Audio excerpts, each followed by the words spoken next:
Sa ngalan ng Ama, at ng Anak, at ng Espiritu Santo. Amen. Amang makapangyarihan sa lahat, Diyos na banal, tapat, at puspos ng awa. Lumalapit po ako ngayon sa iyong presensya ng may kababaang loob.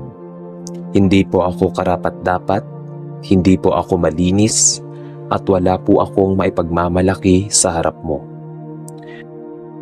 Kung hindi dahil sa iyong dakilang awa at walang hanggang pag-ibig, wala po akong lakas ng loob na tumayo sa iyong presensya. Panginoon, ikaw ang Diyos na nakakakita ng lahat. Nakikita mo ang aking puso, alam mo ang aking mga iniisip, naririnig mo kahit ang mga salitang hindi ko mabigkas. Wala po akong maitatago sa iyo.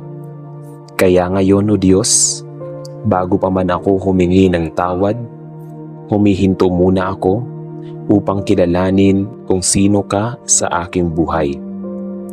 Ikaw ang aking manlilikha, ikaw ang humubog sa akin mula pa sa sinapupunan.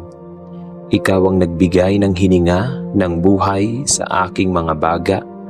Ikaw ang dahilan kung bakit ako bumabangon araw-araw. At sa kabila ng lahat ng iyong kabutihan, ako po ay nagkulang. Pagkilala sa dakila at kadakilaan ng Diyos. Panginoon, ikaw ay banal. Walang bahid ng kasalanan sa iyo.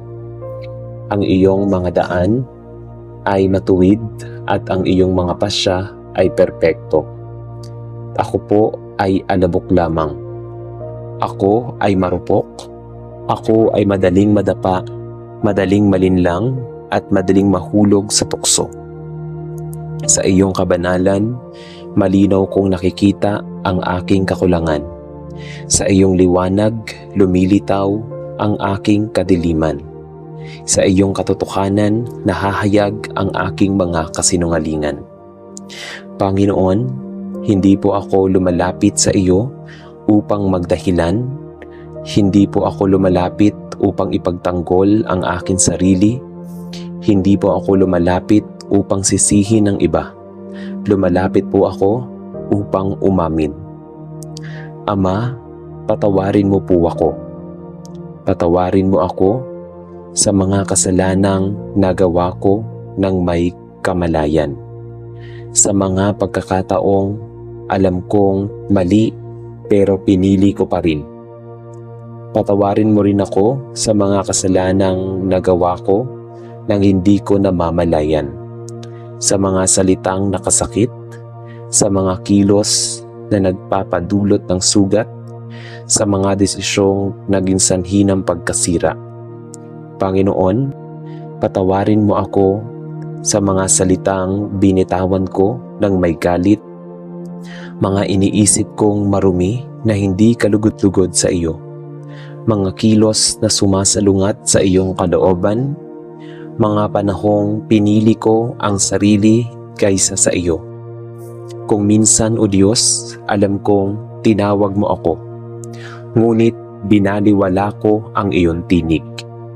Kung minsan, pinayuhan mo ako, ngunit mas pinili kong sundin ang aking damdamin. Kung minsan, inilalayo mo ako sa kapahamakan, ngunit bumabalik pa rin ako sa kasalanan. Patawarin mo po ako, Panginoon. Inaamin ko po sa iyo na ako ay mahina. Inaamin ko po na madalas akong nadadala ng tukso. Inaamin ko po na kulang ako sa disiplina, pananampalataya, at pagsunod. Hindi ko po kayang baguhin ang sarili ko ng mag-isa. Hindi ko po kayang talunin ang kasalanan sa sarili kong lakas. Hindi ko po kayang maging matuwid kung wala ka.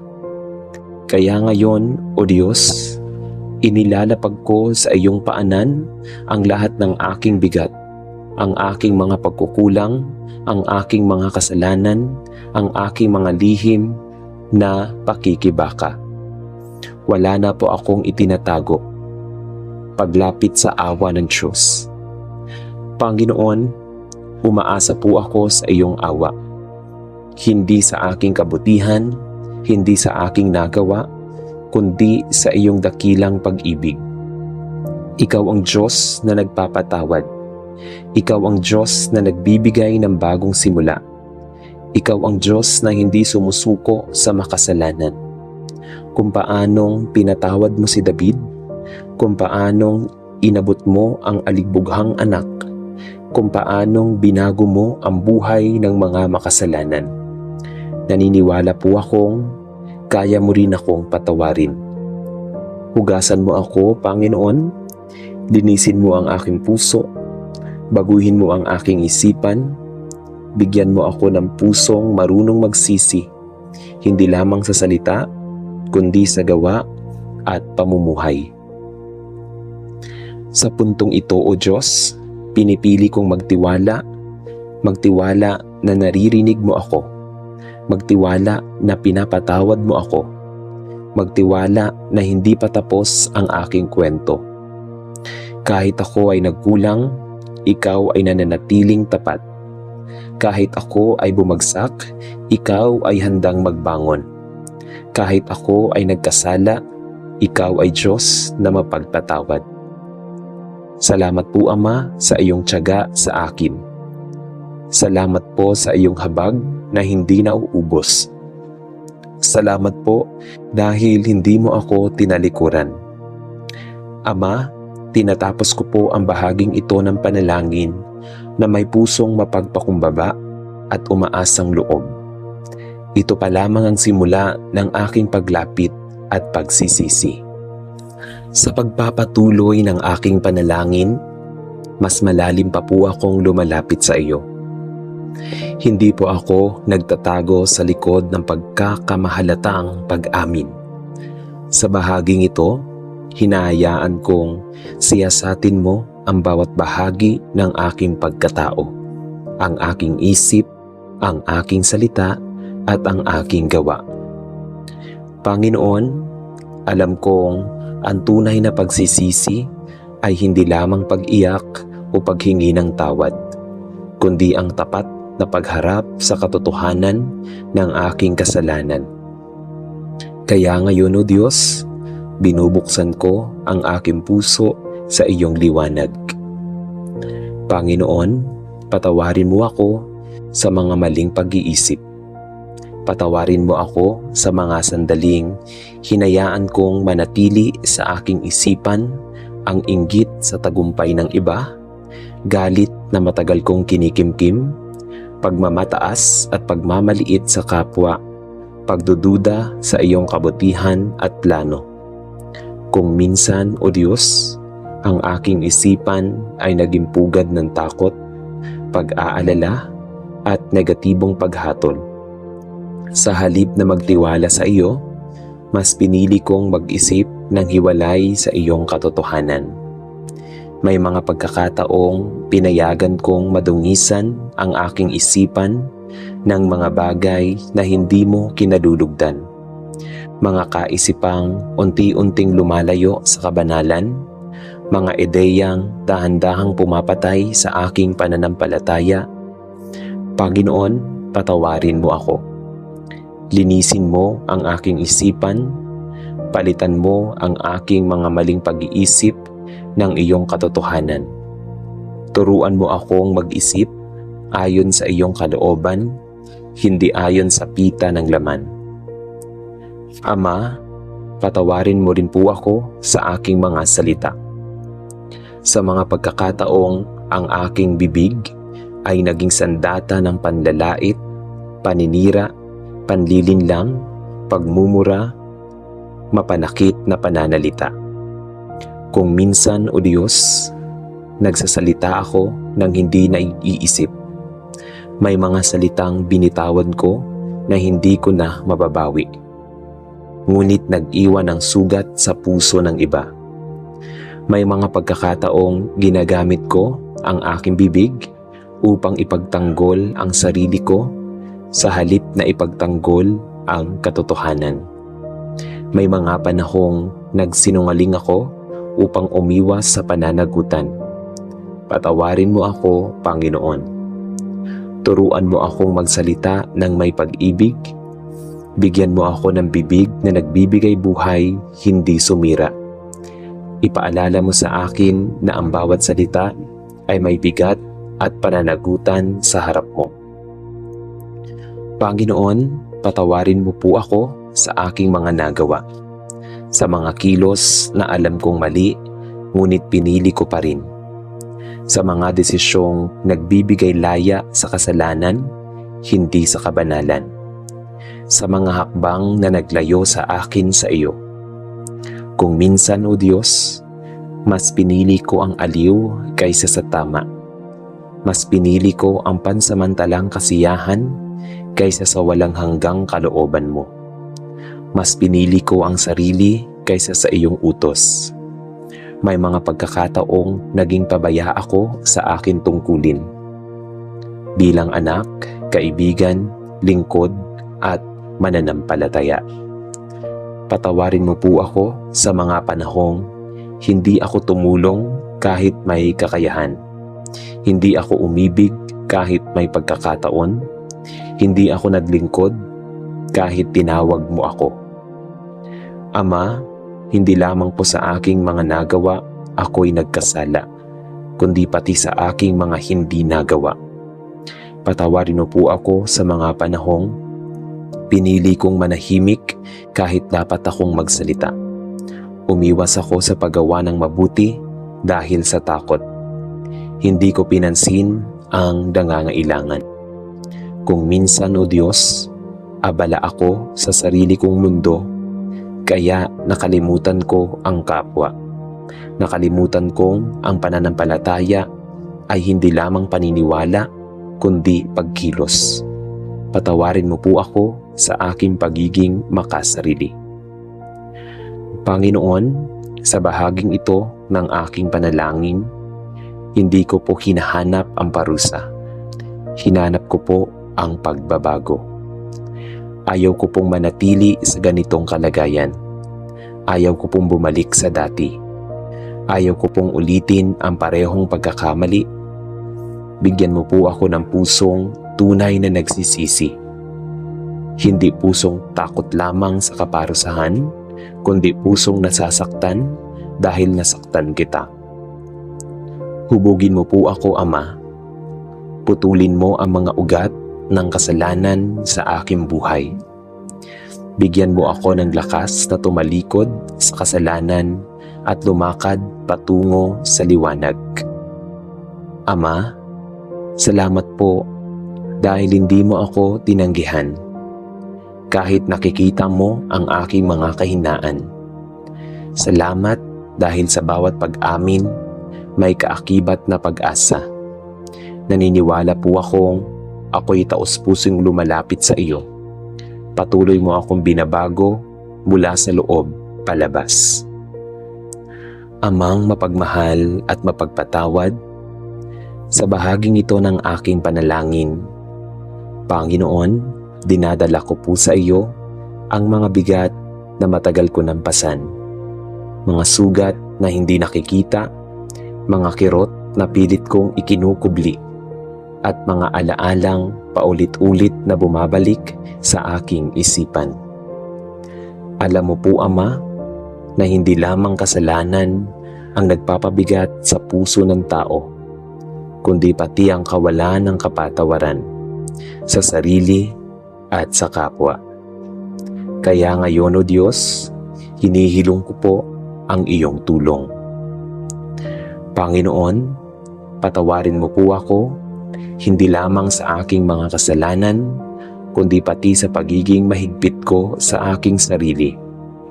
May mga panahong tinatanggap ko na ang iyong kapatawaran sa salita, ngunit sa puso ko'y patuloy kong pinarurusahan ang aking sarili. Paulit-ulit kong binabalikan ang aking mga pagkakamali.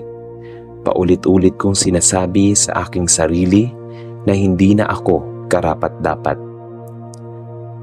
Ama, alam mo po kung gaano kasakit ang mamuhay na puno ng pagsisisi, ngunit kulang sa pagtanggap ng iyong biyaya. Turuan mo po akong tanggapin ang iyong grasya. Turuan mo akong mahalin ang aking sarili gaya ng pagmamahal mo sa akin. Turuan mo akong magpatuloy, hindi manatili sa aking kahapon. Maraming salamat, Panginoon Diyos, sa iyong biyaya at pagpapatawad. Dalangin ko po ito sa tanging pangalan ni Hesukristo na aking Diyos at tagapagligtas. Amen. Sa ngalan ng Ama at ng Anak at ng Espiritu Santo. Amen.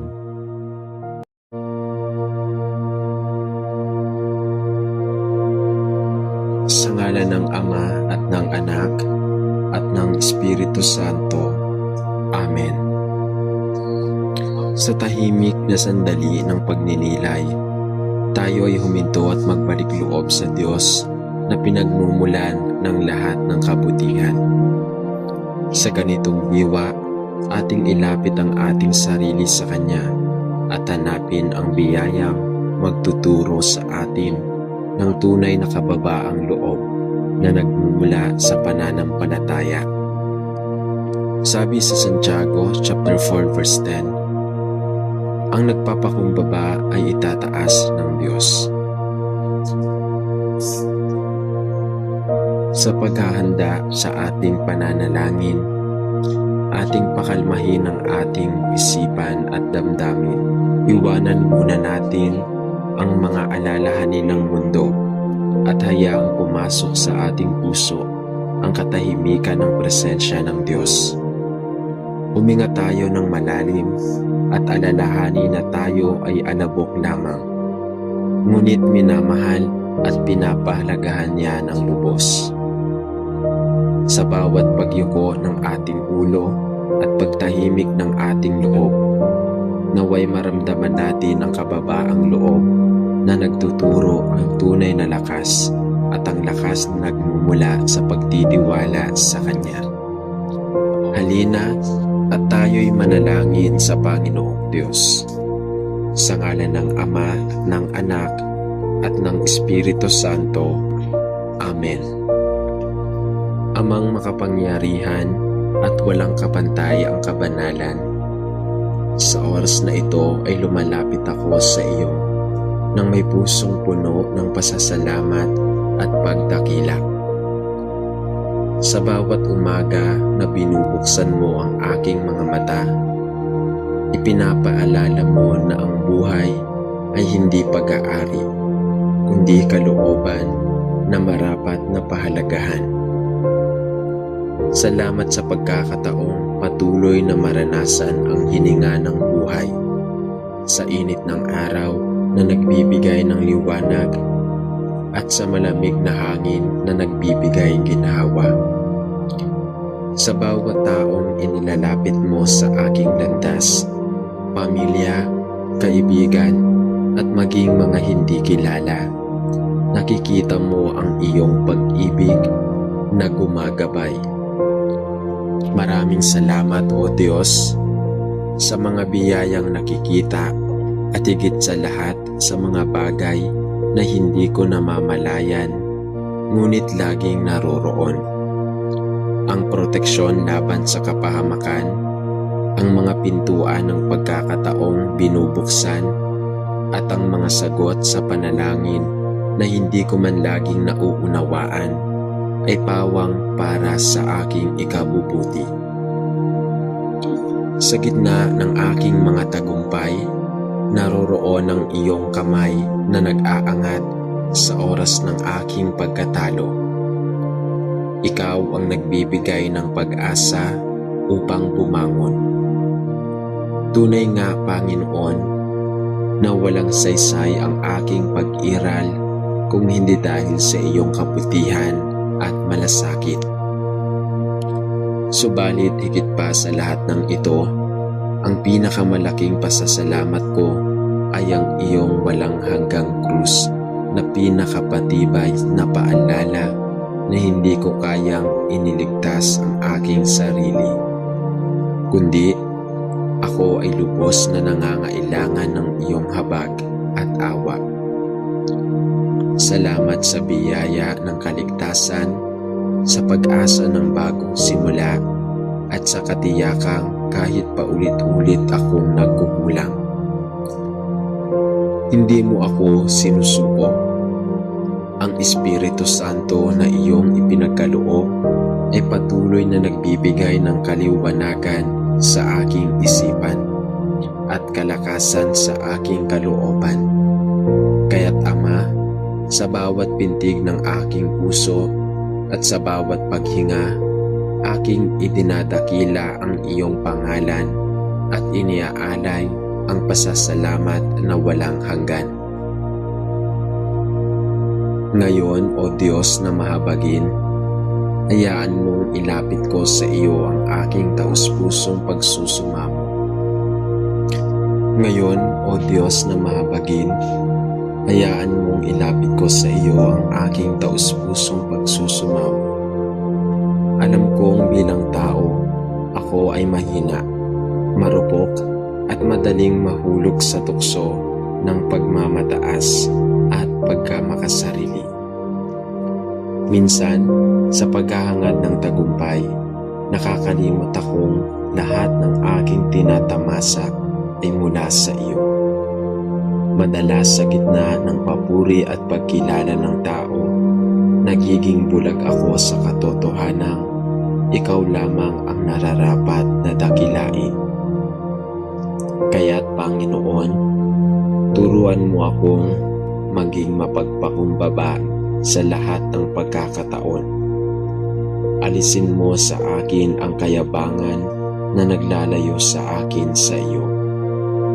Huwag mong hayaang ang aking puso ay maging bato, bagkus ay gawing lambot na marunong makinig, tumanggap at magpakumbaba. Gabayan mo ako, Ama, na sa bawat takbang ng aking buhay ay piliin kong maglingkod kaysa maghari, magbigay kaysa tumanggap, at magmahal kaysa maghanap ng kapalit. Sa aking mga pagkakamali, turuan mo akong umamin ng walang pagdududa. Sa aking mga katagumpayan, bigyan mo ako ng puso na handang magpasalamat at hindi magmalaki. Naway makita ng iba sa aking buhay ang liwanag mo, hindi ang aking sariling anino. Sa tuwing sinusubok ako ng mga hamon, tulungan mo akong manatiling nakaluhod sa pananalangin kaysa nagmamataas sa sariling kakayahan. Ipaalala mo sa akin na ang tagumpay na lakas ay hindi nagmumula sa aking sariling kamay, kundi sa iyong makapangyarihang bisig na laging nakaunat upang ako ay alalayan. At higit sa lahat, O Diyos, inihiling ko ang iyong paggabay upang sa bawat relasyon na mayroon ako sa pamilya, kaibigan, at maging sa mga taong mahirap mahalin ay mamayani ang kababaang loob. Turuan mo akong pahalagahan ang kapakanan ng iba bago ang aking sarili, sapagkat sa ganoong paraan ako ay tunay na nagiging larawan ng iyong anak. Huwag mong hayaang makulong ako sa pag-iisip na ako lamang ang tama. Sa halip, buksan mo ang aking isip at puso upang marunong akong makinig, umunawa at magpatawad. Naway sa aking pamumuhay, makita nila hindi ang aking dangal, kundi ang iyong kabutihan at kapangyarihan na nagliligtas. Amang mapagmahal, matapos kong ilapit ang lahat ng ito, aking isinusuko sa iyo ang aking buong tiwala at pananampalataya. Sa bawat takbang ng aking landas, naniniwala ako na ikaw ang gumagabay. Bagamat hindi ko batid ang bukas at ang lahat ng mangyayari, nananatili ang katiyakan na hawak mo ang aking kinabukasan. Sa iyo ako umaasa sapagkat ikaw ang bukal ng karunungan. Ikaw ang tanging liwanag sa dilim at ikaw ang walang hanggang kanlungan. Hindi ako mangangamba sapagkat batid ko hindi mo ako pababayaan. Sa bawat luha na dumadaloy, alam kong ikaw ay naroon upang maghatid ng ginhawa. Sa bawat ngiti ng tagumpay, alam kong ikaw ang dahilan ng lahat ng iyon.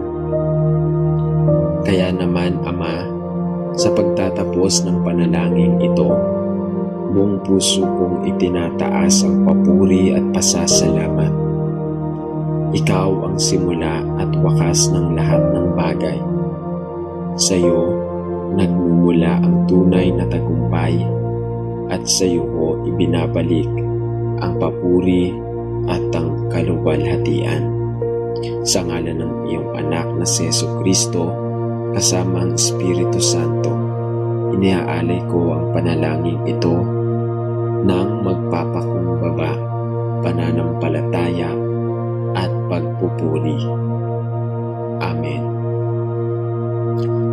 Amang mapagmahal at walang hanggan ang kabutihan, sa simula pa lamang ng aming pananalangin ay iniaalay ko na ang pusong puno ng pasasalamat sa iyo.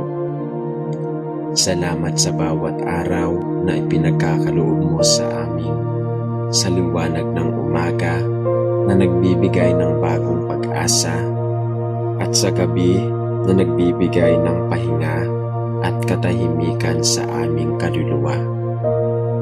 Salamat sa mga biyayang hindi namin laging napapansin, ang kalusugan ng aming katawan, ang hiningang pumapasok at lumalabas sa aming dibdib, ang lakas upang patuloy na magsikap, sapagkat doon namin natutunan kung paano kumapit sa iyo at umalaw ng lakas mula sa iyong walang hanggang habag.